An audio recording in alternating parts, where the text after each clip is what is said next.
Fight commentary breakdowns here. So I found a very awesome interview with a Taekwondo black belt. If you don't remember who he was, during the same event that Xu Xiaodong fought that Denmark fraud, he fought Tianye, the Kung Fu fraud. Let's learn more about him and what he thinks about Taekwondo in the world and in China. 主要是因为Tianye在骂跆拳道的这个不实用，然后这个也产生了一个很大的影响。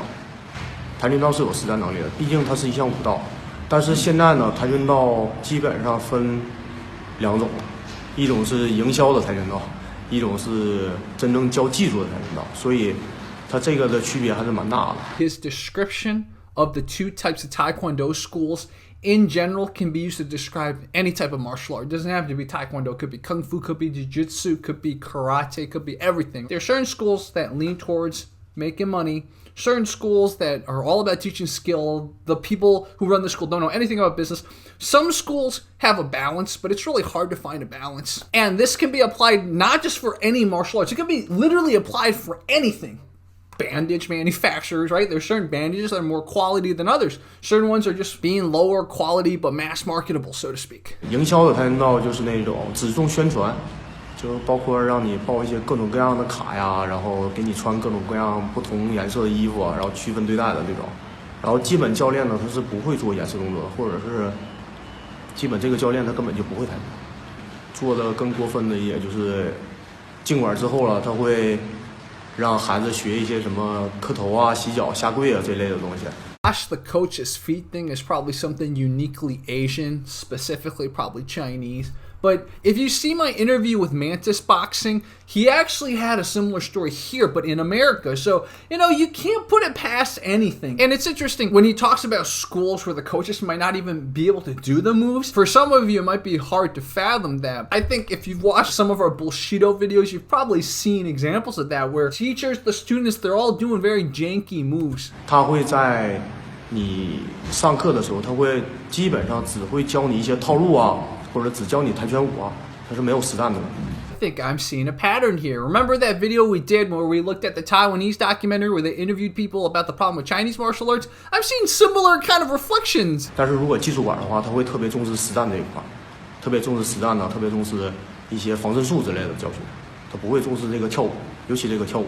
I think what he's doing is kind of showing some favoritism towards ITF. ITF is a little bit more self-defense focused. And some of you in the comments say it's like a more North Korean type of Taekwondo. Although from my research, I don't know if that is completely true, that you could think that ITF is North Korean and WTF is South Korean, because WTF is the one they use in the Olympics. It's almost like fencing, foot fencing. So it's more scoring points. And also, I don't think you can punch to the face in WTF. Whereas ITF, I think you can punch to the face. Although you're not like boxing to the face, right? The punches are kind of a little different than what you can think about when it comes to boxing or whatever, Muay Thai. Zhang Long's a black belt in Taekwondo, so of course he's gonna talk in favor of ITF. 舞蹈加到这个跆拳道里边，它已经不是武术了。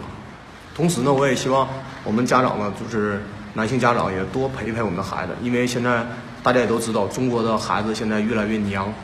这个最大的问题其实就是我们的父亲，我们的父亲很少陪孩子。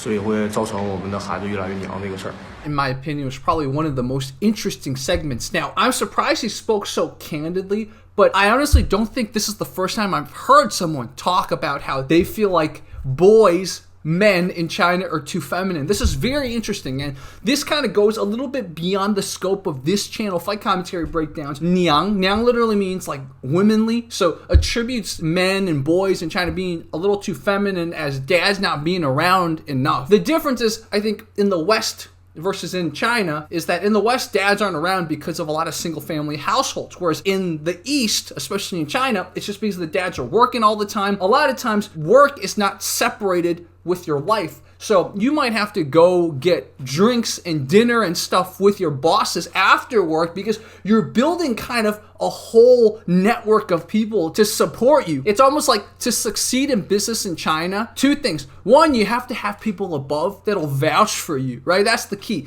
It's never just about merit. In fact, it's rarely ever just about merit. In fact, it's rarely primarily about merit in any job situation in China. What that does is dads, because they have to support their families in China, they oftentimes spend way more time at work or doing work-related functions. And on top of that, I think there's an epidemic of mistresses and stuff like that too in China. Now, what's interesting is, since we already went beyond the scope of this channel, let's talk about this real quickly.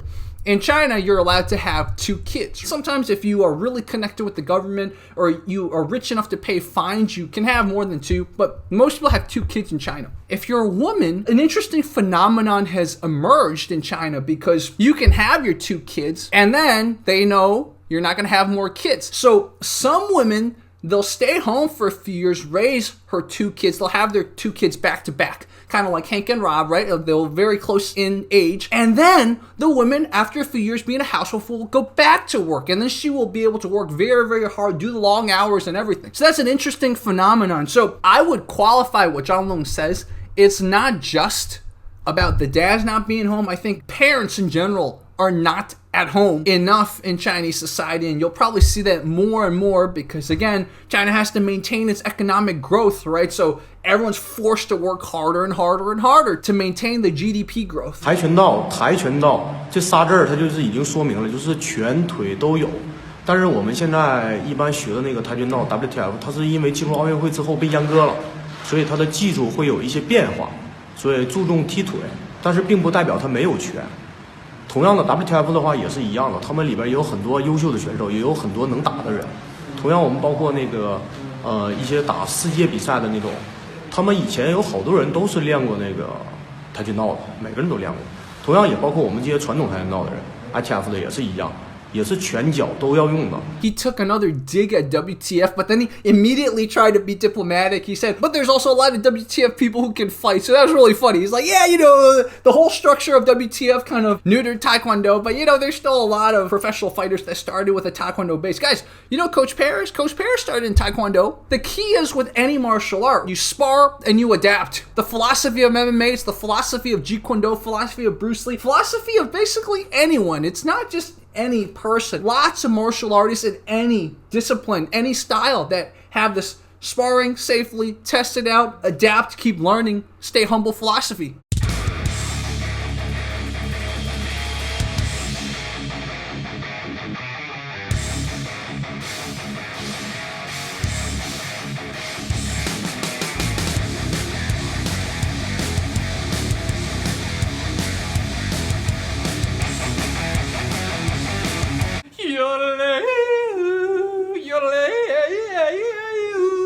Fight commentary breakdowns with Jerry.